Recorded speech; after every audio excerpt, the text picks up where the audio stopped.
श्री नृसिंह सरस्वतींचे जन्मख्यान. श्री गुरुचरित्र अध्याय 11. श्री गुरूंचा पुढचा अवतार कसा झाला ते मला सविस्तर सांगा, असे नामधारक म्हणाला असता सिद्ध म्हणाले. श्रीपाद अवतारात मतिमंद ब्राह्मण गुरुकृपेने विद्वान झाला ही कथा मी तुला पूर्वी 8व्या अध्यायात सांगितली. श्रीपादांनी त्या मुलाच्या आईला शनिप्रदोषाच्या दिवशी शिवपूजन करण्यास सांगितले. त्यानुसार तिने ते व्रत आयुष्यभर केले. काही दिवसांनी तिला मृत्यू आला.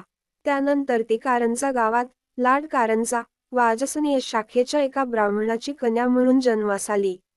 तिच्या आई वडिलांनी तिचे चांगल्या प्रकारे पालनपोषण केले. तिचे नाव अंबाभवानी असे ठेवण्यात आले. ती उपवर झाली असता त्या गावातील शिवभक्त माधव नावाच्या ब्राह्मणाशी तिचा विवाह झाला. अंबा आणि माधव दोघेही भगवान शंकराची मोठी भक्ती करीत असत. ते दोघेही नित्यनेमाने प्रदोषसमयी शिवपूजन करीत असत. शनिवारी आणि त्रयोदशीला विशेष प्रकारे यथासांग शिवपूजा करीत असत. आपल्याला श्री दत्तात्रेयांसारखा पुत्र व्हावा अशी त्यांची इच्छा होती.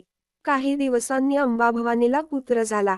सर्वांना अतिशय आनंद झाला. अत्यंत तेजस्वी होता. तो जन्माला येताच ओंकाराचा उच्चार करू लागला. ते पाहून लोकांना आश्चर्य वाटले.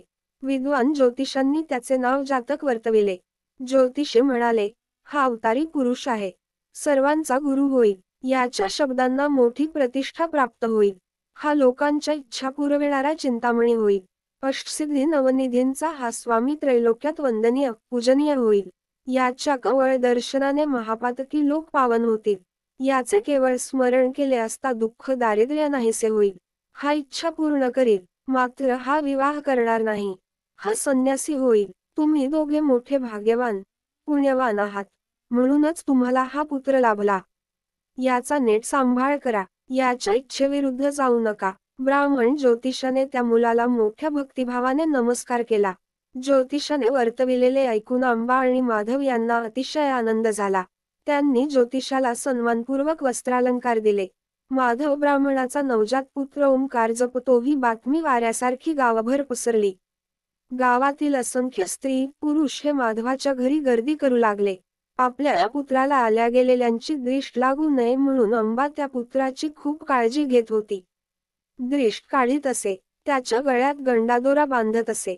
अहो, केवळ लोकोद्धारासाठी ज्या परमात्म्याने अवतार धारण केला त्याला दृष्ट लागणार. पण आईची ती काळजी घेणारच. मुलगा 10 दिवसांचा झाल्यावर त्याचे मोठ्या थाटात बारसे करण्यात आले. शालग्रामदेव असे त्याचे जन्मनाव व नरहरी असे पाळण्यातले नाव ठेवण्यात आले. नरहरी दिसामाजी वाढू लागला, पण तो ओंकाराशिवाय काहीच बोलत नसे. आई वडिलांनी त्याला बोलावयास शिकविण्याचे खूप प्रयत्न केले, पण त्याचा काहीही उपयोग झाला नाही. आपला हा सोन्यासारखा मुलगा मुका आहे की काय अशी त्यांना भीती वाटू लागली.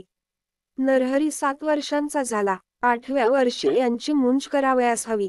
पण मुक्या मुलाची मुंज कशी करायची? याला गायत्री मंत्र कसा शिकवावयाचा? भगवान शंकरांनी आपल्याला पुत्र दिला पण तो मुका दिला. या विचाराने दुःखी झालेली अंबाभवानी रडू लागली.